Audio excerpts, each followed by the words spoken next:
Ladies and gentlemen, thank you very much for your time and watching that film. I hope you all found it very educational, I think. I found it particularly disturbing when I watched it. But what I'd like to say to you about Tantura is that Tantura is not the Nakba. The Nakba goes far, far beyond that tiny, tiny, tiny massacre that happened when you look at what happened across the whole of Palestine in 1948. I think it's very important that we look at this film in its context, and we have with us an esteemed panel that Yasmin will introduce in a minute. But before I allow Yasmin to introduce the panel, I want to introduce Yasmin to you. Yasmin Ahmed is the UK Director of Human Rights Watch.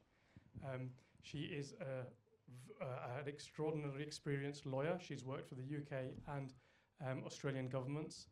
She is, I think the best way to introduce Yasmin is that she's a really good friend to the ICJP.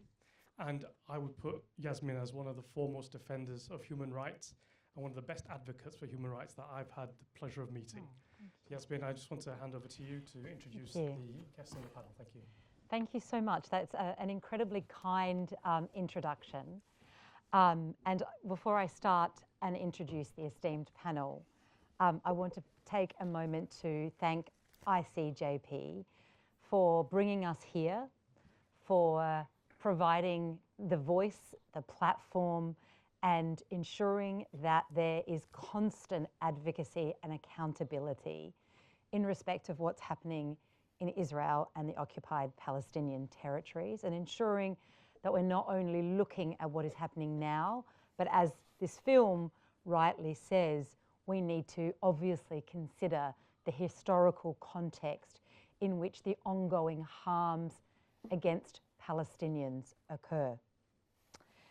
So thank you very much for providing us with this platform. Before I introduce as well, as I said, my esteemed colleagues, I want to also take a moment to say that this film will allow us to consider the Nakba, consider the current situation of Palestinians, and will allow us to unpeel quite a number of layers. And I'm sure as you watch this film, as I did, there are a number of layers, there are a number of questions that no doubt you will be asking yourself. And I hope we as a panel will be able to explore some of those questions.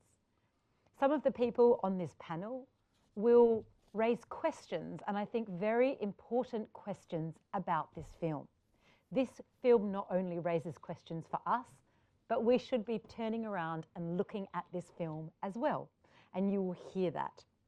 So I will not go on any further because I really want to enjoy the discussion and hear from these colleagues. But before I do, I am going to introduce them. So as many of you know, this is Professor Avi Shlaim.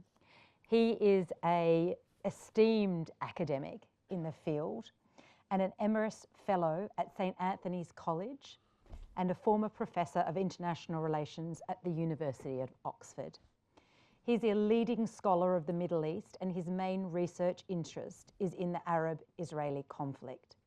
I have written on this piece of paper the many, many books that Avi has written, and it will probably take us all night for me to say those. So I will just say that he is an esteemed author, and he is an incredible support, an advocate and a fellow who stands by the Palestinians and the Palestinians' cause.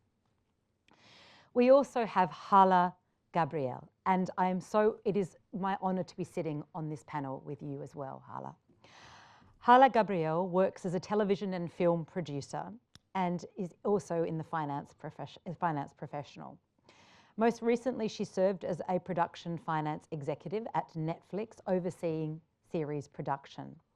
She is established as a formidable production controller and has worked on a high-profile feature films and television series, including Shadow and Bone, Yellowstone, Brother's Son, The Blacklist, House of Lies, and Star Trek Deep Space Nine.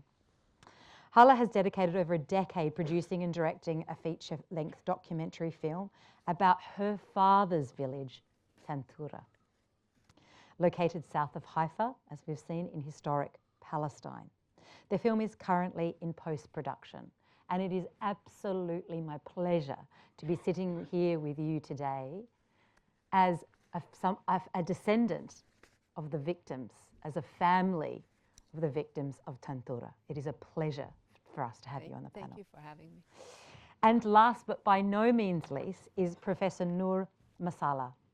So Professor Noor Masala is a professor of history at the School of Oriental and African Studies at the University in London, and is an expert on the history and politics of Palestine and Israel. He's an editor of a journal of Holy Land and Palestine Studies published by the Edinburgh University Press.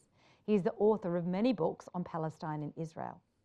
His current work focuses on religion and politics in the Middle East, oral history and social memory theory, New Palestine and Israel historiography, the Bible and Zionism, Holy Land, Jerusalem archaeology, theories of liberation in Palestine, and lifelong learning in Palestine. So I'm going to start with you, Avi, and I want you to explain to us, you've been, as a historian and as an academic, you've been studying the Nakba. And I want you to tell me about what this film says to you.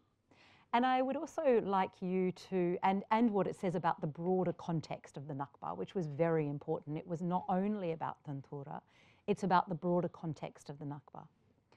And I would be really interested to also talk to you about, ask you about whether you saw racism as a central feature of what happened during the Nakba, and how that continues to play out in Israel and the occupied Palestinian territories today.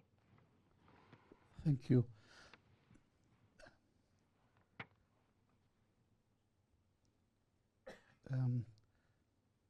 What struck me most about this film is that it's Israelis talking to one another and Israelis arguing about themselves. Israelis who have different narratives of what happened in 1948. And the victims of that war hardly get a look in. So it's a very Israeli film, and in a subtle or not so subtle kind of way, it upholds the Zionist narrative. Although it's not uncritical, but there is a lot of rejoicing and celebration of the creation of the State of Israel. And the music is very evocative of that Zionist fervor for the establishment of the State of Israel. The reason why the film arouses such strong feelings, such strong passions, is because it goes to the core of Israel's perception of itself. And Israel's perception of itself is of a very decent, liberal, peace-loving country which was surrounded by predatory Arabs, and it had no choice but to stand up and defend itself. So this is a defensive war. And there is great reluctance to look at the dark side of this war, particularly at the ethnic cleansing that happened in 1948. The broader historical context for this film is the ethnic cleansing of Palestine. In 1948, over 500 Arab villages were destroyed. 750,000 Palestinians were made refugees. There were, Benny Morris counted 28 massacres, of which Tantura is only one. So it's not an isolated episode. And Benny Morris counted 12 rapes. So this is the Nakba, this is the ethnic cleansing. There is a historical debate as to whether the ethnic cleansing was premeditated and pre-planned, whether there was a master plan for the expulsion of the Palestinians. And Professor Noor is the expert, and he's written many books, but his first book was called Expulsion. It's about transfer. In Zionist jargon, transfer is a soft word for ethnic cleansing, for expulsion, for mass expulsion of. So Nur Masalha and Ilan Pape believe that there was a Zionist master plan for the expulsion of the Palestinians. Benny Morris, who has studied the refugee problem in great depth, believes that there was no Zionist master plan, that it just happened during the war. Now, I'd like to make 2 points. One is that it doesn't really matter whether there was a master plan or not for the victims.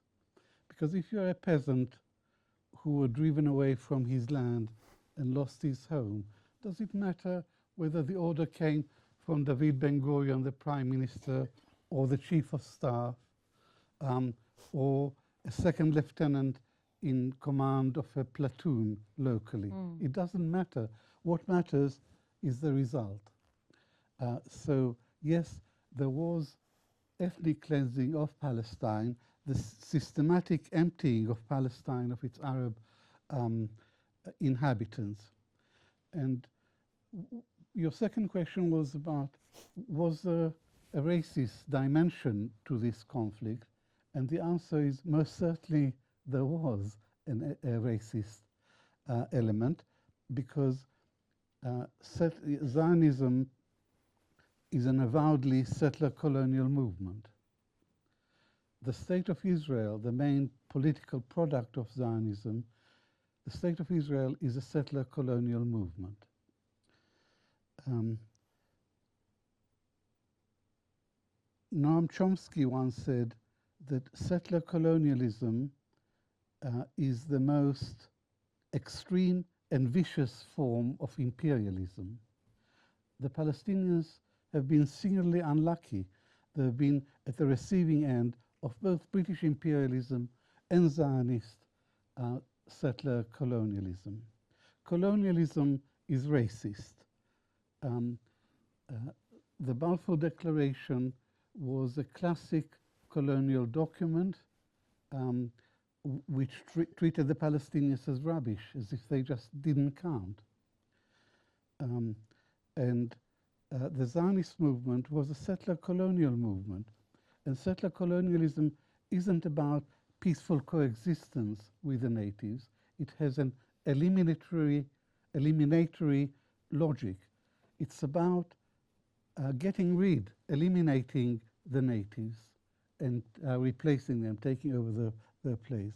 So settler colonialism isn't about coexistence. It's about emptying the country in order to be able to take over the land and its resources. And this is what happened.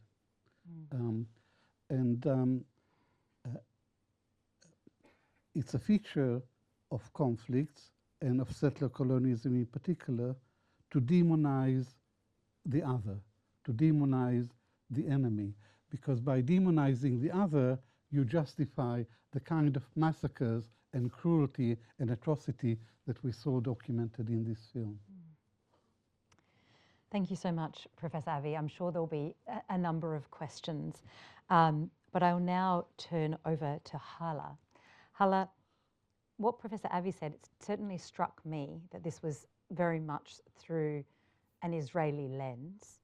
And the film in itself talked about the way that Israel has controlled the narrative from the very beginning. And I would like to hear from you as someone whose family were in Tantura, who were expelled from your land, and who now cannot return to your land, about how you engaged with this film. How did it make you feel? And also I noted there's a lot, there was the highest the film got to was a recognition of the harms, but there really wasn't a sense and a focus on accountability. And I'd love to hear from you as to how you experience that. Well, to give you a little background, my family actually owns 90% of the land of Tantura, although it was apparently, after it was ethnically cleansed, Ben Gurion gave it to the Jewish National Fund, who then gave it to the kibbutz to build their like resort that exists today. But somewhere out there is a land deed with my family's name on it. So I just, to have a little context. So I've also been, as I mentioned to you, I've been working on a film about Tantura for quite a few years. I have not been sponsored like alone. So he got like a real advantage from having the sponsorship that allowed him to finish his film within 3 years. I've been working on mine for quite a few years, and my film has a lot of the witnesses that survived the massacre, including my uncle, my dad, and some of my other relatives that were physically there on that day. This film, I think I read an article shortly after this film came out that, when it comes to the story of Israel, like, the truth is never the truth unless an Israeli Jew says it. So as long as the Palestinians are telling our story, it's made up, or our memories, or our emotions, or there's always something that will minimize or disqualify or like plant a seed of doubt or question. When an Israeli makes a film, there's no question. It's the truth, But sadly, my film was, a rough cut of my film was submitted to Sundance several years ago, and my understanding was that the panel, that there was more than half of the panel were Israel sympathizers. And so it came back to me from one of the people working at Sundance at the time that the chances of my film having gotten accepted would be slim. And sure enough, she was right. My film did not get selected. A month later, Alon calls me to tell me he wanted to help me with my film, but then told me he was making his film on Tantura.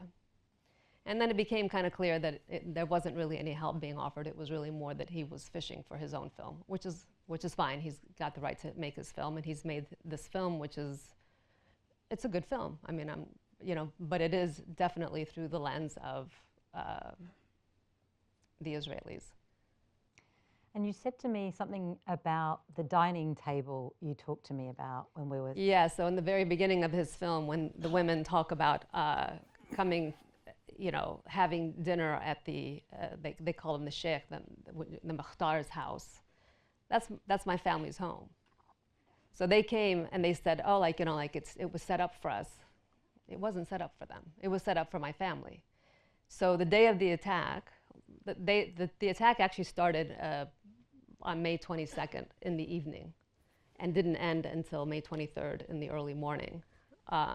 So after the attack, they had taken, my father was 15 years old at the time, and two of the militia soldiers took my dad to walk around the village to see who was wounded.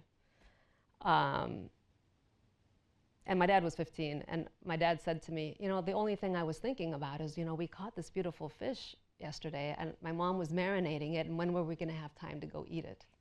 Mm-hmm. So of course, when I see this, and it's like, yeah, okay. Yeah. Thank you so much. Again, I imagine there'll be quite a number of questions for you, but thank you very much for sharing that. And that this is part of what I was saying about unpicking the layers of this film. Important, but also very important to think about how we're viewing it, from what lens we're viewing it, and what it tells us. But I want to mention just one thing, just based on what you mentioned. I don't like, when I hear the word war, like referenced in this, like, to me, when I think of war, I think of two armed armies. And that wasn't the case. These were civilians. These were not, like, the Palestinians didn't have an army. The Arabs had an army. Yes, there was that war, but the village of Tantura did not have an army. Mm-hmm. It had, like, maybe 10 guns and some civilians that were trained as police officers by the British.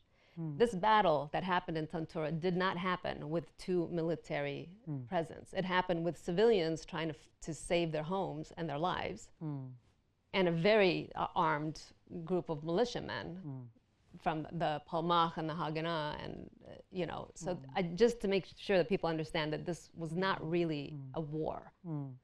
So And I think these are the things about, I think, controlling the narrative, Yes. which is very important, because they, as you said, it can be quite easily perceived in certain ways and potentially constructed in certain ways. Yes. Thank you for that. That's really helpful. I'm now going to move to Professor Noor. And Professor Noor, I'm not going to ask you a question because you said to me, don't ask me a question. I have what I want to say prepared. Initially, I wanted to read something, but I'll just Okay, please. agree with Avi and agree with Hala also. By the way, it's not the Haganah and the Palmach who did it. It's the official Israeli army. When we talk about after the 15th of May, there's an official Israeli army. This is an official Israeli brigade called Alexandroni. We had a massacre carried out by the Irgun and the militias before that, Deir Yassin. But here we're talking about the Israeli state and the official Israeli army. This is something It's the else. same people. And these are Israeli soldiers acting in the name of the Israeli state. So that's the difference between 15th of May before and after that. And this is happening on the 22nd, the night of 22nd. I want to disagree. I actually agree with Avi on so many things and on so many levels. Because we, as historians, have been arguing about this for so many years.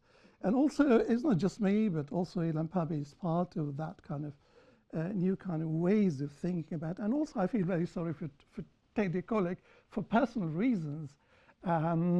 About 20 years ago, when the whole thing, 25 years ago, 20 years ago, when his thesis was disqualified, Ilan Pappé was teaching at Haifa University, and he wrote to me an email. He said, Noor, can you help with Teddy? I said, why? He said, Teddy wrote a thesis which was disqualified, and I would like you to have him as a PhD student. I said, well, his MA was disqualified. How can I actually? And he told me the whole story in an email, and then he wrote an article which I published in a journal I edit, Journal for Holy Land Palestine Studies, published in 2004, the full story of Teddy Katz and his court, and the fact that he had a breakdown and also confessed of doctoring things, and then retracted that confession. And Ilan told me the whole story. I think the story of Teddy is the most painful story, and the attempt to silence him. This was 2004, so the story about the massacre of Tantura from the Israeli side actually is being publicized in the last 20 years. This film is not new in terms of new discoveries. Ilan, friend of mine, has been publicizing it in talks and in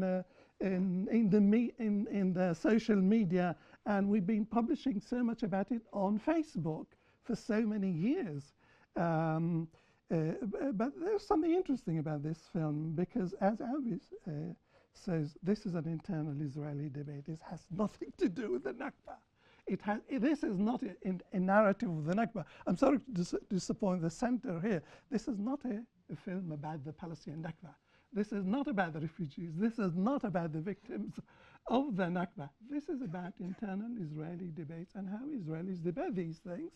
And also, some acknowledge and some deny. And this is also a film funded by the Israeli Ministry of Culture and Sports. You have to remember that. The Israeli Ministry of Culture and Sport and the Israeli Council of Films funded this film. Is it a Hasbara film? Hasbara is propaganda in Hebrew. No, it's much more subtle than that. But it's a film about Israeli perspective, and it's a Zionist perspective, and or multiple Zionist perspectives we can talk about here. It's very little to do with voices. There are no Palestinian voices there. 2 Palestinians from Tantura has been interviewed, and the 3rd Palestinian from within the Green Line, the last guy who was talking about going to Tantura, and I think he's from Fridis. But mainly Israelis talking about the Nakba. So the Palestinians, are, as you say, they are silenced here. There are no consequences for this. The impression you have that the people actually talking about the Nakba, but they don't feel guilt at all. They actually, those people who carry out, who acknowledge carrying out the atrocities, actually laugh throughout the things. And I actually find it incredibly annoying, actually. How can you talk about the Holocaust without feeling rage in yourself, the Jewish Holocaust I'm talking about? How can you talk about the Nakba and laughing in this way? It's like nothing. The context, of course, is the war. The context presented here is the war. And there's a different context, which Abby hinted at it, which is at the planning of the transfer. And this is something actually, I published a whole book about it, going through Israeli archival sources and Hebrew archival sources, Hebrew being a Hebrew speaker, familiar with Israeli. And I began with, it actually covers the whole period, 50 years before the Nakba, but mainly focusing on the mid-30s. And the reason why the Zionist leadership in Palestine decided the only way is to clear them out. Transfer becomes that solution in the mid-30s because they come to the conclusion you can't carry on with settlements, one dunam here, because the Palestinians remain the vast majority in the country, and Jewish settlements in the country, Jewish land ownership, Zionist land ownership, was about 10% in 1947. So by the mid-30s, there is a decision. They set up transfer committees in the mid-30s, and they talk about the only ways to clear them. And Ben-Gurion talks about expulsion, Girush in Hebrew. He talks about Girush in 1937. He talks about Girush in 1948. For him, it was Girush. So the question is, master plan, no master plan. This is perhaps slightly red herring. You don't, as Elon said, you don't need actually a master plan to clear people out. But I think there was a mindset. By the time they get to 1948, the mindset is to clear out the Palestinians, who are the majority in the country, because otherwise you cannot create a Jewish state in a country with an Arab majority.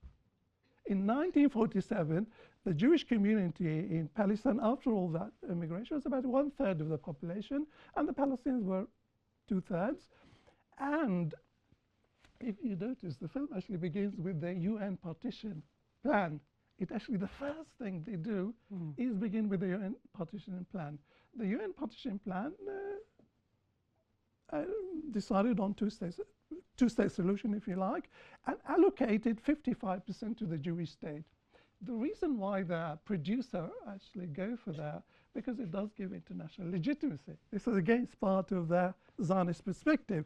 If the UN, if the world decided to recognize the Jewish state, it must be, that state must be legitimate. Whatever terrible things happened in 1948, whatever atrocities that we did, the project, there was a higher project, which is actually creating a Jewish state, actually. So here you can see also another Zionist perspective. It does. The trouble is that Israel did not abide by that resolution.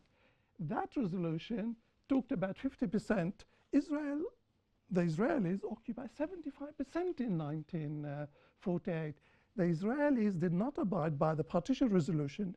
They did not abide by the right of return resolution, which is 1948. The right of the people of Tantura to return back, it was enshrined in the UN resolution 194 in December 1940. The Israelis did not accept that resolution, did not abide by that. The Israelis did not abide by any single UN resolution since 1947. We have 200 UN resolutions. This is centered about law, isn't it? This is a center about law, international law, abiding by law. It's the only country which is a member of the UN which never abided by any UN resolution. About 200 of them we counted. So for the director to begin with a UN resolution in order to give legitimacy to this film and to the Israeli perspective, while not telling us that the UN actually did not vote on expelling the Palestinians, and the Palestinians would have been about 50% of that Jewish state if that Jewish state stuck to 55%, not to 78. Within the 78% occupied by Israel in 1948, you'd have an Arab majority. Israel could not have survived as a Jewish state. This is where the context, this is where the framing of that film as a, if you like, a Zionist narrative. But the key point I wanted to, this is something to just to highlight what Avi was saying about me being an expert on transfer. I'm not an expert on anything in particular in the world, but I wrote a book about the idea of transfer in Zionism, and unlike most Israeli historians, I think Ilan Pappé actually is actually on my side in this. And I think Avi is very much actually on the same side. Also, Israeli historians looked at 1948 and they insist on talking about because there's a context of war in 1948, and in war terrible things do happen. Also, 1948 came after the Holocaust. You see, we have a number of references to the Holocaust. These people actually coming from the Holocaust, from extermination camps, and therefore they did terrible things. There's a kind of rationalization, there's kind of excusing these people. There's no attempt by Israeli historians, perhaps with the exception of Ilan Pappé, The Ethnic Cleansing of Palestine. In the introduction, he says, if you want to read my book, The Ethnic Cleansing of Palestine, you have to read Noor's book on the planning of transfer. This is where Ilan and I and Avi actually agree on a whole range of things, including the question. So the question of the context, how do you contextualize 1948? It's easy for the Israelis to talk about 1948 because it's war. In war, terrible things do happen. And we have an acknowledgement. I mean, some of them do acknowledge atrocities, by the way, although they don't feel guilt and they want to move on and they don't want to remember, and some want, to have some sort of landmark, and some don't want it, and this and that. But the reason why all this internal Israeli debate is also partly because they don't want the Palestinian refugees to come back. That's the key issue. The question is, why talk about 1948 while you refusing the Palestinian right of return? What's the point of it? Acknowledgement? There is something in it. Recognition. There's something, but not fully actually. In this film is quite confusing because an awful lot of these soldiers actually don't acknowledge. So there are confusing narratives. And if you are an outsider, not a historian like me or Avi, you could be quite confused by this film. It is really, it could be very confusing to the uninformed people. So I do find this film actually very problematic, and also not honest, not completely honest. Teddy Katz is an honest person. He really, you can see the pain. Ilan Pappé is honest. I mean, I think you can see some of these people really are grieving. But the vast majority of those Israeli soldiers interviewed from the Alexandronian National Brigade don't feel the guilt, even those who acknowledge it. And that's the crux of this issue. Thank you very much for all of your thoughts about the film and about the broader issues with respect to the Nakba and the subsequent crimes that continue to today. I did want to say something though, and I think this is important, is to say what came from me, and in fact some of the engagement that I've been having as the director of Human Rights Watch with some members of the Jewish community, is I think that there is a really important, like whilst 100% accepting the fact that there isn't accountability built into this, and there is not a lot of self-reflection, I think that there is something really important to be taken away about the trauma that these individuals had from the Holocaust, the very real trauma that they brought to them, with them, when they came to Palestine. And I felt, in any event, that trauma was replayed out on the Palestinian victims of that. But I felt that very much, and I think that is very important part of the contextualizing of this film, but also of the discussion. In no way does it excuse any of the acts that may have been performed, and will it ever? But I do think that the sense of traumatization from the Holocaust that then leaks into and informs the trauma of the Palestinians is a very important background to this. I'm going to now open it up to questions. I would ask, and in fact, I'm going to be quite strict on this because I'm going to take my job seriously.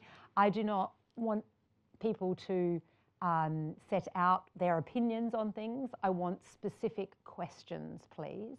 And if you don't have a specific question, then you're welcome to come after this and discuss with any of the panelists your perspectives. I also appreciate that this is a highly contentious issue with some individuals. And so I appreciate that this can be quite a difficult discussion to have. But I will say that we need to remain respectful in that discussion.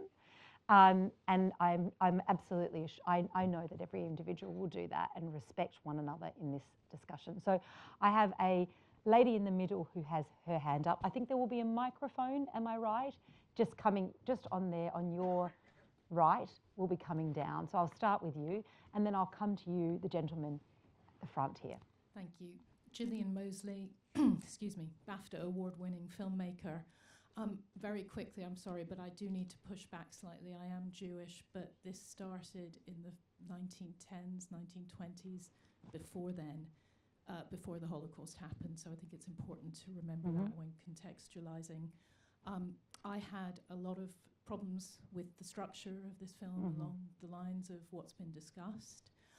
But I did wonder whether any of you think there is potentially the power to make people in Israel reflect on the basis of a film like this. Thank you. In a useful way. Thank you. And thanks for your clarification. I'm going to take 4 questions and then I'm going to ask. So now we had a gentleman here at the front who was going to ask a question. So we'll go here next. Thank you. Thank you. Lucas Icj, don't you think that the desire of some of the characters interviewed to forget is in itself a sign that they feel guilty? And even the laughter that they are, though shocking as it is, don't you think that the laughter is a mask which hides their guilt, their sense of guilt for what they have done all those years ago? Thank you very much. Can I make a comment, please? Can I just Oh, take? I'm sorry, I'll go just ahead. take 2 more Yeah. because we'll probably have quite a lot of questions. There's a lady here.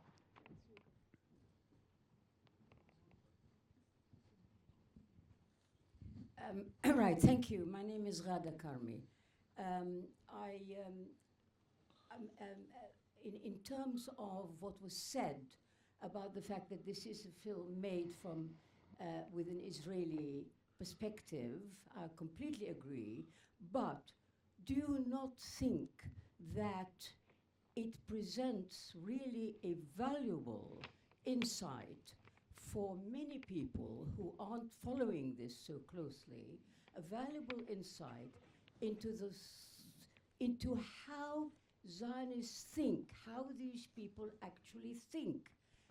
For me, I benefited a lot, I must say, and God knows I live this issue the whole time, but I learned quite a lot. And I think, would you not think that the value of the film is very much in displaying very vividly the variety of feelings and memories and contradictions amongst Israelis who committed this. And just one other question. Who do you think the film was made for? Who is the intended, who are the intended viewers? So I think that's very important. Thank you so much. They were 2 insightful questions. I will go to this gentleman at the very back. I see there's a gentleman at the very back in the corner. And then I will open it up to discussion. Well, thank you very much. My name is Azzam Tamimi, and my question to the panel, all of you. Professor Avi Shleim said, answering your question, Yasmin, about whether there was racism in what happened in Tantura, he agreed, but he related that to imperialism or colonialism. What about Zionism as an ideology? Couldn't the ideology of Zionism, which tells Zionists that they have a divine right to come and take my mother's house and my father's land and throw us in the diaspora with utter disrespect for our humanity, isn't the ideology Zionism responsible for this? Thank you very much. So I will go, just a reminder of the questions, there was two questions which were very similar, which was about the usefulness of this film. Is there a usefulness? Who was the intended audience? Was there not valuable insights that came from this film? Somebody asked about the guilt.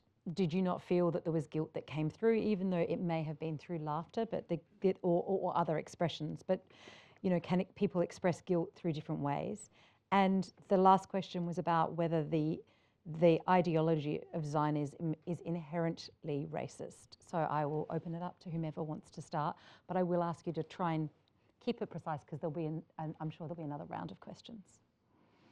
Did you want to start? Well, I wanted to mention something, like why I said what I said about the soldiers is because I actually met with the commander who led the attack on Tantura, and he was a Palmach soldier. So I'm not a scholar.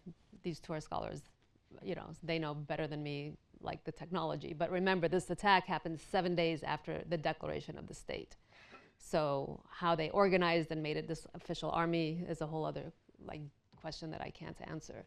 When I met with Ben Frieden, who led the attack, and I also met with Henro, who's in this film, they were taking it like military, matter of fact. This was our brigade. This is what we did. This was the strategy. Like, they said this to me, and I have it on film. There wasn't a guilt. To them, they see it as war. Like, they see it as command and war, and we achieved what we set out to do. So, and then I also met with Herbert Pundik, who was in Tantura. It was one of the soldiers. His son was one of the people that spearheaded the Oslo Accords. And Herbert was like them, I don't remember.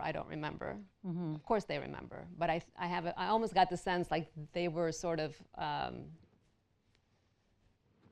they had kind of an understanding to not remember, maybe to not share whatever happened. I don't know. I'm just saying this is my experience talking to them.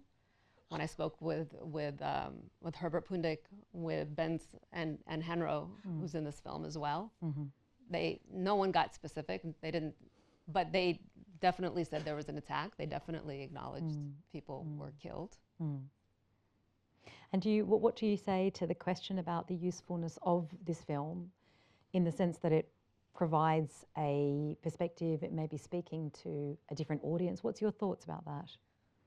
Well, I mean, it's a good question. Who's the audience? It's probably, I don't have an answer for that, except that I can say that I do appreciate that it's another layer of people admitting to what happened, even if it's not a direct admission. I mean, it's clear something happened, right? Of course. I mean, my uncle was at the gravesite collecting the bodies and throwing at gunpoint, having to throw the bodies into the grave.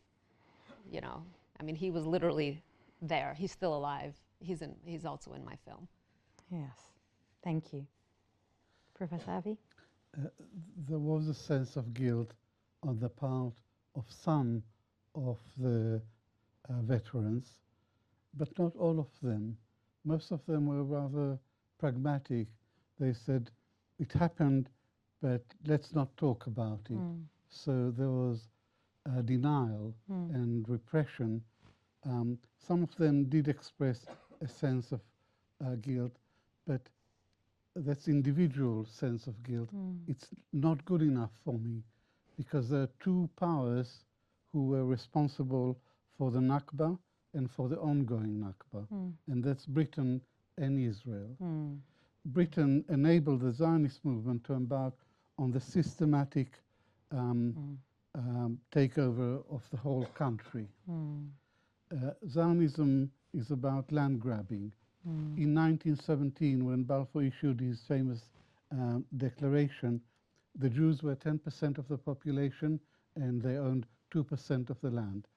In 1947, during the UN partition resolution, Noor said that the Jews owed 10% of the land. 6.5% to the GNF, I think. Too generous. Yeah. It was 7%. No, actually, I think it was 6.5%. Well, let's not die on a pinhead here. We can say somewhere between 6.5 and 7. But the UN allocated 55% of Palestine to the Jews.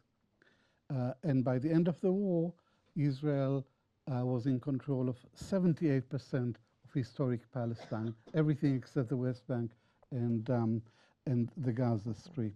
And today Israel controls, and in 1967, Israel completed the capture of the whole of Palestine. So I would like an admission of guilt and responsibility by Britain. But I don't have time to go over the history of the British mandate in Palestine, but I can summarize it to you in one sentence. The British mandate in Palestine consisted of Britain stealing Palestine from the Palestinians and giving it to the Zionists. And yet, has there ever been any acknowledgement of Britain's role in the Nakba and in the ongoing Nakba? Not only that, but in the recent trade agreement between Britain and Israel, it didn't only deal with trade. It said Britain pledged to oppose the referral of the Palestine issue to the UN. Britain is opposed to BDS. Britain will work to reduce the focus on Palestine at the UN. Sorry, to reduce the focus on Israel at the UN. So there hasn't been a hint of acknowledgement of Britain's historic responsibility, nor has there been any acknowledgement by Israel of even a part of the share of the responsibility for the Nakba. Complete denial. Does the film provide some insight into the thinking of Israelis? It most certainly does. A lot of insight into the complex psychology of the veterans.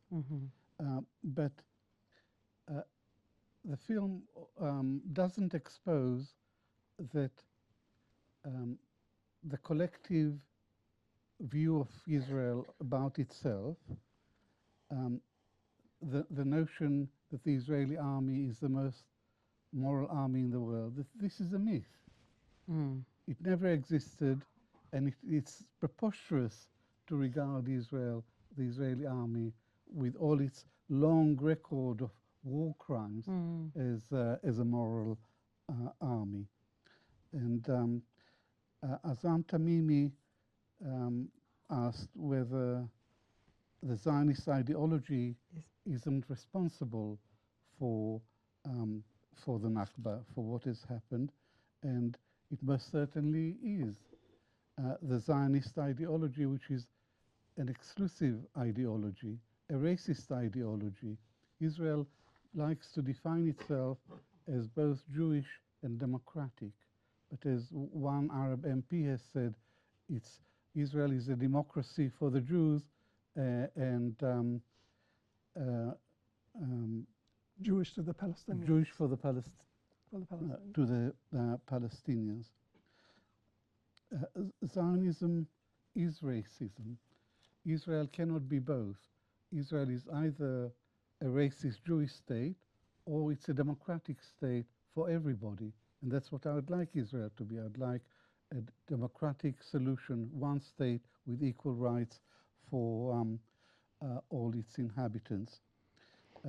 Your organization, Human Rights Watch, issued a report last year about Israel, and the conclusion was it is an apartheid state. The conclusion was that yes, that Israel is committing the crime against humanity of apartheid and persecution. Yeah. Correct.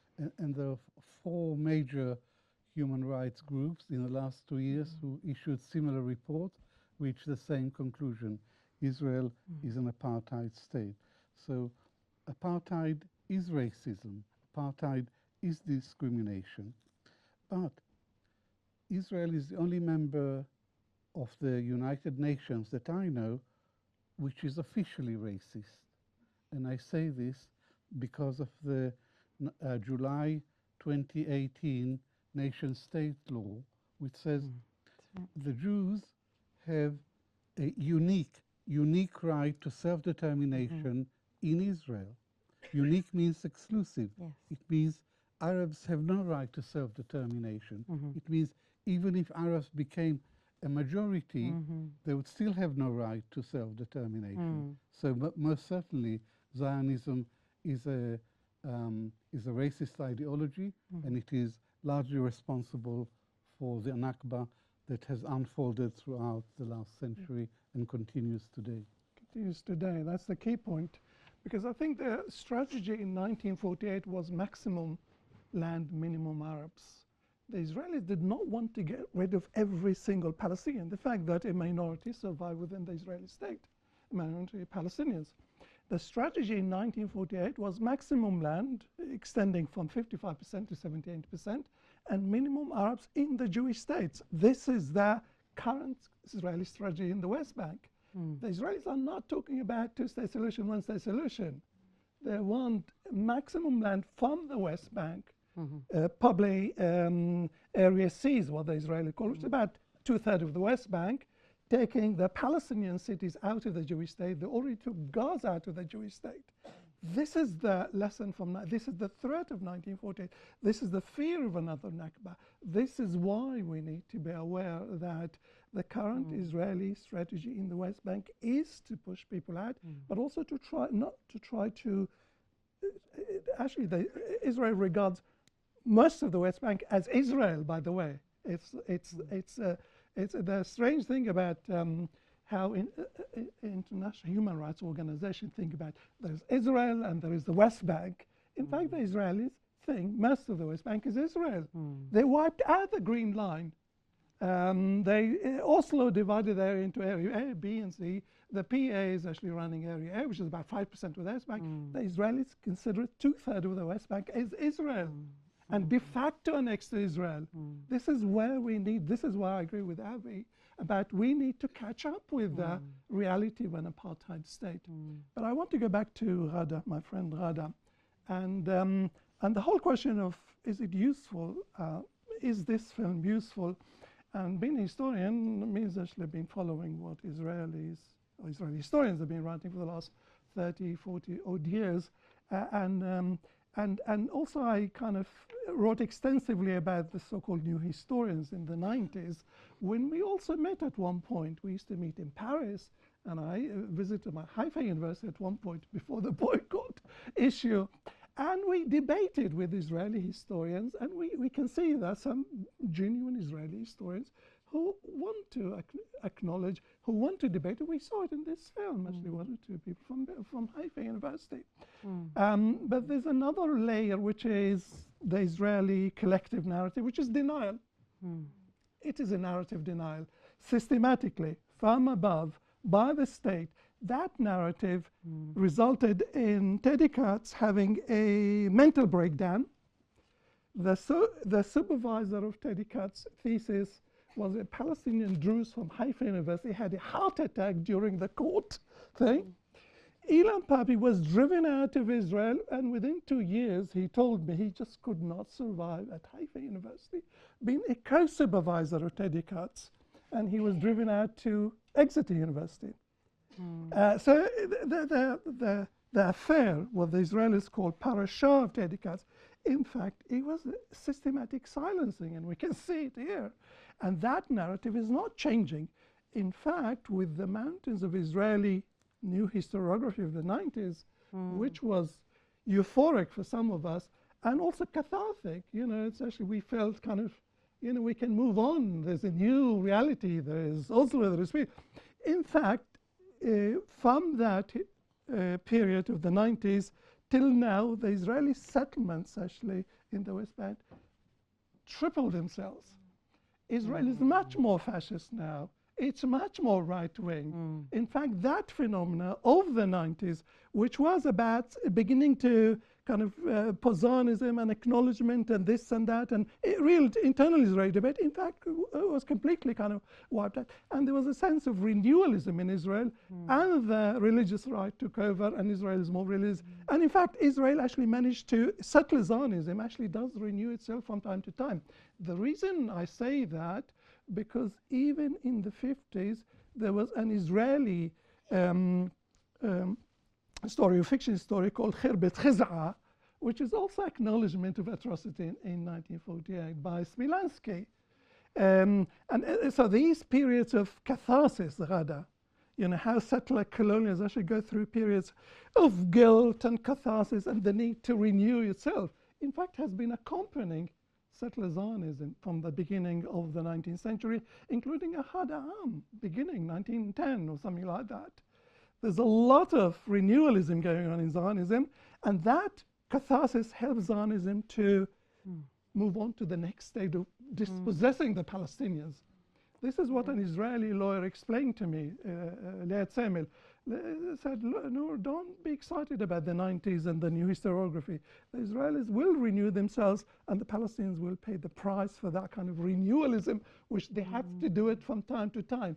So I do worry about this sort of film, which is kind of helps you to cleanse yourself and to feel good about yourself, but also to move on to the next stage of what do we do now with the concentration of Palestinians in the West Bank, and how do we deal with them? So there is a layer. I think Avish is right about multi-layers in this film. There's a layer which is honest and is about internal debates and about historians who are prepared to acknowledge, and they want to deal with the history, and they want to dig up these graves and want to do what the Spanish did after the Spanish Civil War. These are decent Israelis, by the way. I met them. We know them.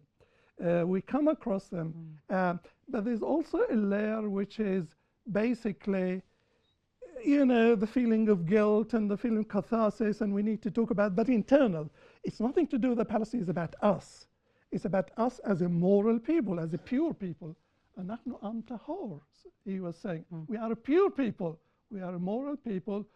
And the IDF is Tohar Haneshek, what they call, the purity of arms. So there's another layer which is about renewalism, about reestablishing yourself as a virtual colonial settler. Settler colonialism in Palestine was with the singing, which we saw it in the film, of Hevenu Shalom Aleichem.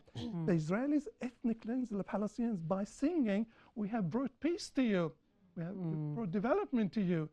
That aspect of Israeli settler colonialism, which is righteous settler colonialism. It's a settler which feels good about it. And Ilan actually was explaining that. It's a moral.